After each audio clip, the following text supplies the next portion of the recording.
Hi, I'm Dr. Samuel Cooper of North Endicott Chiropractic. I'm going to speak today about sitting. You may have heard the phrase, sitting is the new smoking, because sitting is when we sit too much, it's so detrimental to our health, and so many of us have jobs where we're required to sit all day. You've probably seen that some people are now using sit-to-stand desks. Here's a little bit about why sitting is so challenging. The first issue is that you're sedentary, and the body's meant to move. If we're not moving, things are stagnating, and you have the potential for things like blood clots, gaining weight, having fat accumulate in various places, damaging all sorts of aspects of our health. But there are other aspects of problems with sitting as well. One of them is that you're supposed to have a curve in your lower back, which distributes the weight in our body 50-50 between the discs and bodies in the front and the facet joints in the back. When we have too much curve, it loads the facet joints too much, and people with this kind of problem typically have more problem with standing than sitting. And if they stand for too long, or if they reach up for something high, putting more arch in their back, they get back pain. People with problems with sitting typically also have problems with bending forward, reaching down to tie their shoes, put their socks on. And the problem is that sitting most people sit in such a way as that it takes the curve out of the lower back, and that tends to load the discs more, and over time that causes problems. The other problem with sitting is it shortens the psoas muscle, the hip flexor here, which will cause problems over time, and it shortens the hamstrings.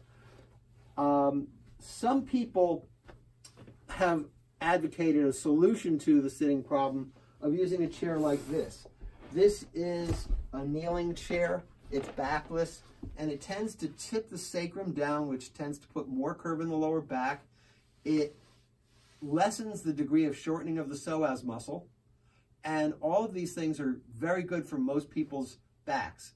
The exception is someone who has too much curve in their lower back. They may actually be made worse by something like this. But the problem with this type of chair is what it does to the hamstrings and the knees. Some people with knee problems will not do well with a chair like this.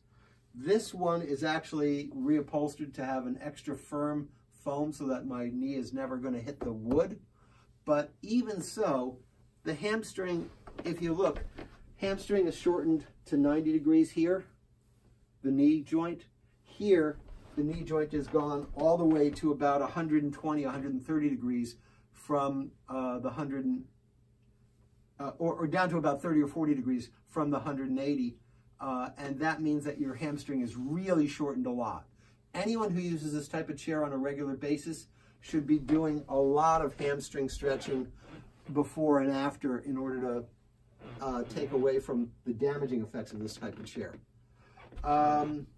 Some people, in order to get the tilt down effect of that chair, may use a wedge to sit on, which tilts the sacrum down and puts a little bit more curve in the lower back, similar to what this does, not as well, but without shortening the hamstrings as much.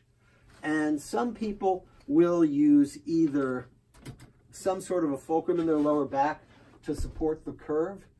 If the loss of curve, which in many cases, and I can't tell without x-rays, is right towards the top of the lumbar spine, there's a special device that is made just for that. It's called the Bentley Backrite, and I'd never prescribed this without x-rays, but it puts more curve in towards the upper part of the lumbar spine, and many people find that helpful. On another video in the near future, I'll be talking about sitting in cars and how to minimize the damaging effects of that and how to help yourself sit better in cars.